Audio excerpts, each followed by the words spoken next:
आज मैं आप सभी को सुनाने वाली हूँ नाग पंचमी की कथा। एक नगर में एक सेठ जी रहते थे। उनके 7 बेटे और 7 बहुएं थी। इन 7 बहुओं में से 6 बहुओं के तो पीहर थे, लेकिन 7वीं बहू के पीहर नहीं था। जब है गर्भवती हुई तो उसे घेवर खाने की इच्छा हो रही थी। उसके पीहर नहीं था तो उसने एक घेवर चुराकर पानी भरने गई। तब ले गई, वहां जाकर पेड़ के नीचे घेवर रख दिया और सोचा कि पानी भरकर आराम से घेवर खा लूंगी। जब वह पानी भरकर घेवर लेने गई तो वहां घेवर नहीं था। उस पेड़ के पास एक बांबी थी, उसमें एक नागिन रहती थी। वह नागिन भी उस समय गर्भवती थी। घेवर को देखकर नागिन की इच्छा उसे खाने की हुई और उसने घेवर खा लिया।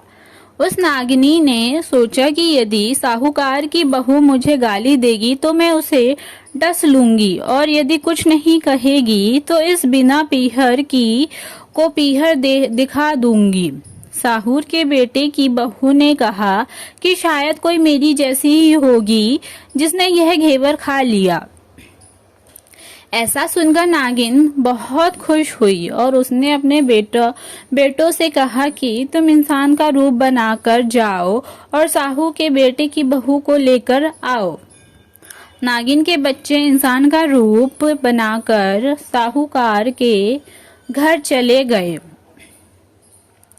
वहां जाकर उन्होंने कहा कि हम हमारी बहन को लेने के लिए आए हैं। तब सास ने कहा कि पहले तो कभी नहीं आए, इतने दिन कहाँ थे? तब उन्होंने कहा कि जब हमारी बहन का जन्म हुआ तब हम नानी के घर थे और शादी हुई तब हम परदेश कमाने के लिए गए हुए थे।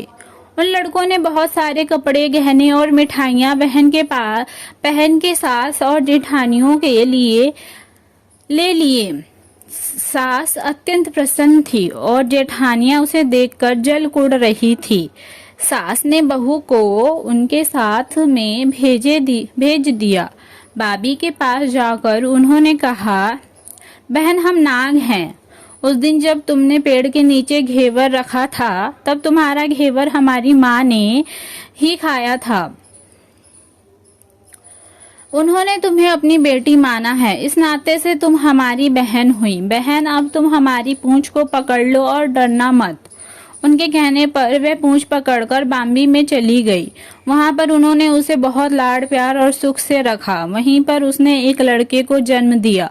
जब उसका लड़का थोड़ा बड़ा हुआ तब की बात है, पड़ोसन ने साहूकार के बेटे की बहू को सिखा दिया, अगर तुम तेरी माँ की इतनी ही लाडली है तो तू तेरी माँ से कहना कि आज तो नागों को दूध में ही पिलाऊंगी। पड़ोसन का ताना उसे सहन नहीं हुआ। वह माँ से जिद करके नागों को दूध ठंडा करने लगी। अभी तक दूध ठंडा नहीं हुआ था, उसने पहले ही उसके बेटे ने घंटी बजा दी। घंटी की आवाज सुनकर छोटे बड़े सारे नाग दूध पीने के लिए दौड़ पड़े। जब उन्होंने दूध में मुंह लगाया तो बहुतों का मुंह जल गया। तब नाग क्रोधित होकर बोलने लगे कि हम बहन को काटेंगे। उसकी माँ ने उन्हें समझाते हुए कहा कि इसे मत काटो, यह तुम्हें आशीष देगी। तब साहूकार के बेटे की बहू ने कहा, जियो महारा नाग नागिनी, जियो महारा खंडया अंडया वीर। वीर उठावे देख ऋणो, चीर चीर तो फट जाव पण वीर जीता रेवे। थोड़े दिन बीत जाने के बाद पड़ोसन ने फिर से ताना मारा कि यदि तेरी माँ तुझ पर विश्वास करती है तो तुझे 7वें कोटे की चाबी देती। उसने माँ से जिद करके चाबी ले ली और तब जब ताला खोला तो अंदर झूले में बाबा नाग झूल रहे थे। उसने बाबा नाग से कहा, सत सिया राम बाबा। उन्होंने कहा कि तूने 7 सिया राम कर लिया, वरना मैं तुझे डस लेता। तब उसने कहा कि आप तो मेरे पिता हो, मुझे कैसे डस सकते हो? और बोली, जियो नाग नागिनी, जियो वासुकी नाग। जीन मेरो लाडाया 9 करोड़ को हार। नाग देवता ने उनको 9 करोड़ का हार दे दिया। माँ ने अपने बेटों से कहा, भाई तो अब बड़े घरों में हाथ डालने लगी है, उसे घर पहुंचा दो। नागों ने साहूकार के बेटे की बहू को बहुत से गहने कपड़े दिए और ससुराल पहुंचा दिया। थोड़े दिनों की बात है, उसका बच्चा झाड़ू तोड़ रहा था। ताई ने कहा, झाड़ू मत तोड़, इतना तोड़ने का शौक है तो तेरे नाना मामा यहाँ से लाया होता। सांपों ने सुन लिया। माँ से जाकर कहा। माँ ने कहा, 2 झाड़ू सोने की बनवाओ और 2 चांदी की बनवाओ और दे आओ। ताइया देखकर जल गई। कहने लगी, इसके तो ताने मारने से धन बढ़ता है। कुछ दिनों के बाद की बात है, बच्चा गेहूं बिखेर रहा था। ताई ने ताना मारा, गेहूं बिखेरने का शौक है तो नाना मामा में से ले आता, हमारे यहाँ तो मत बिखेर। सांपों ने सुन लिया। जाकर माँ से कहा। माँ ने कहा, 2 बोरी दाने सोने के घड़ाओ, 2 बोरी दाने चांदी के घड़ाओ और दे आओ। ताइयां और जल गईं। कहने लगी, इसे ताने मत मारो, इसका धन बढ़ता है। छोटी जेठानी लकड़ी लेने गई। वहां सांप था। उसने सोचा, सबसे छोटी को भेजना चाहिए, सांप उसे खा जाएगा तो मुसीबत मिट जाएगी। छोटी बहू लकड़ी लेने गई तो वहां सांप बैठा था। बोली, भैया राम राम।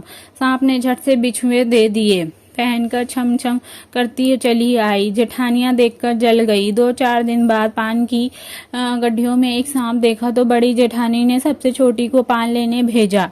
उसने सोचा, आज अवश्य सांप काट लेगा। सांप को देखकर छोटी बोली, भैया घर की क्या हाल चाल है? घर में सब ठीक तो हैं? सबको मेरा राम राम कहना। सांप ने मुंदंडी पहना दी। जेठानियां फिर जल कुड़ गई।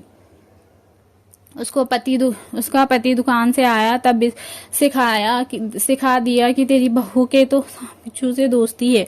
साहूकार का बेटा अपनी बहू से रात को कहने लगा, सच सच बता, सांप बिच्छू तेरे क्या लगते हैं जो तुझे काट